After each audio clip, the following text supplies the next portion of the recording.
Let's head back to the voicemail of Truth and Reason.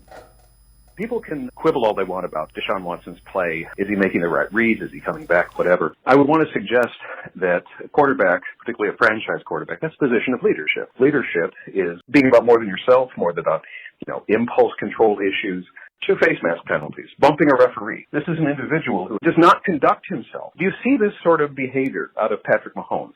Any of the fine quarterbacks in the NFL right now, do any of them behave in this way? He will never be the quarterback that the Browns are hoping. And I would urge the anger and the outrage, the frustration that will build this season, surely, should not be directed at any player, at any coach. It has to be directed at the ownership, who have made the stupidest decision in the history of professional sport. And Cleveland fans will be paying for this decision in their emotional investment, being disappointed over and over for a generation. And we all know it, and anyone who imagines otherwise it's just wishful thinking. Your thoughts? Thanks.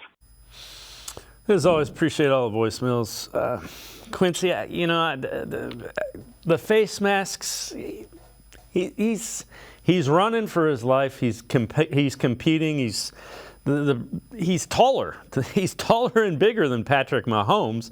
Patrick Mahomes would have to reach up to face mask those guys. So again, as far as not being... We've seen Patrick Mahomes get into verbal altercations with people before. We saw this last year. We saw this on the QB1 documentary. This is football, man. It's frustrating. Yeah. People's emotions get high. Deshaun Watson, in his 5-year career, has had one moment where I've seen him look like he is maybe about to get into an altercation with somebody. On the football field, at least. We can't just see that one time in his whole career, be like, oh, this is who he is. He's not even a leader. This and that. This is ridiculous. This is people who just wanted a reason to say these things, finding any reason to go all the way in that direction.